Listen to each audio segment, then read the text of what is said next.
Stop dumping in landfills. Save the planet. Stop dumping in landfills. Save the planet. Hey, what are you protesting about? I'm protesting about the millions of tons of trash that get deposited into landfills every single year. On average, a person dumps 4.5 pounds of trash per day, and that adds up to 254 million tons of waste per year. That is a lot of waste right there. Yeah. In 1988, the EPA, the Environmental Protection Agency, did a study on landfills, and they found that they release very dangerous chemicals into the ozone layer. They release methane, carbon dioxide, and nitrous oxide, which can crack the ozone layer. Here is just a small infographic on how trash is separated. 21.9% goes into food waste, which can be easily composted. 19.2% goes into plastics. 13.1% goes into paperboard, which that's the main problem right there. We have to find a way to solve those. And 9.9 goes into metals, and 8.7 goes into wood, which can be repurposed for machinery, for houses, and from old trees that can get rebuilt. And the methane emissions from the landfills in 2019 were about the same as greenhouse gas emissions from more than 21.6 million passenger vehicles driven in 1 year. That's a lot of gas being released. That is a lot of gas. Yeah.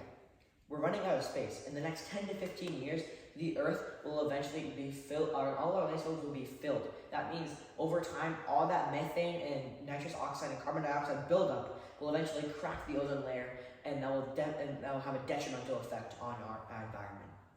This is just Sharon's waste management. We incinerate about 3,000 tons of waste per year. It's a lot of waste and a lot of methane and all those other dangerous gases getting released in the ozone layer. My name is Anishwari Koru, and I'm a brilliant chemist. And I was also wondering on ideas how to solve these kind of problems. So some ideas to solve this problem include methanol production using carbon dioxide and excess hydrogen, using submarine filters to separate rainwater into hydrogen and oxygen molecules, burning trash and taking the CO2 from it and turning it into beauty products, and taking various greenhouse gases and turning them into biofuel. Well, I am Srivalu Purala, a rising CEO, and I'm looking to specialize in waste management systems. I had a company idea called Ybtc, and it's dedicated to making our future grand. I feel like this product will make this startup a success.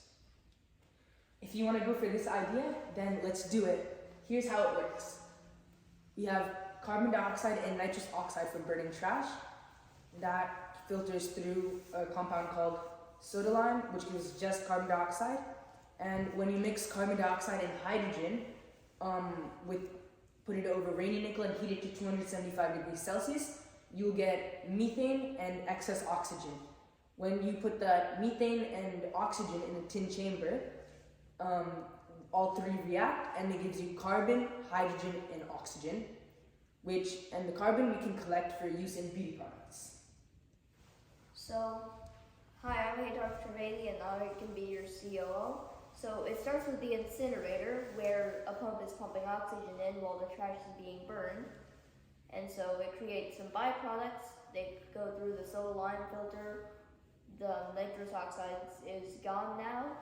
And so the other byproduct gets put into this 275 degrees Celsius nickel-lined fixed bed reactor with hydrogen pumped in.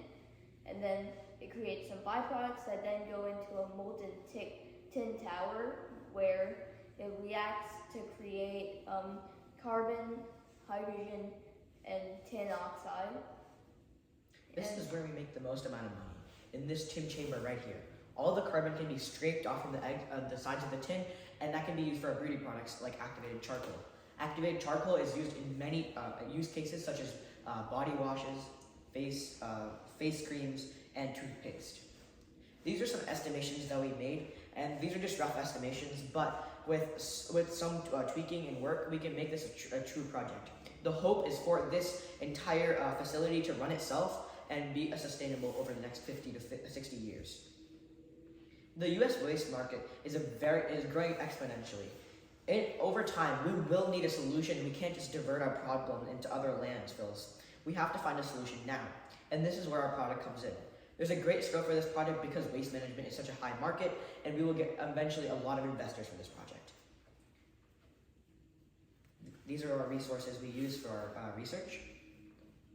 And a special thank you to Mrs. Elizabeth Curley from the Town and Department Sharon Public Works. She gave us the information on how the Sharon uses its incineration and the CMIS facilities where it's burning all of its trash. And another special thank you to Aishwarya Lakshmi Saravanan for her guidance and support. She was the one who helped us through this competition, and she was the one who actually introduced us to this competition. And here were our roles throughout this project. Anish Reddy Koru, I was a CTO, Chief Technical Officer, and the lead chemist. I'm Haythar Trivedi. I was the Chief Operations Officer. And hi, I'm Shivu Prella, the CEO or the Chief Executive Officer for the startup. Thank you so much for listening to our project. Thank you very much for listening to our project. Thank you.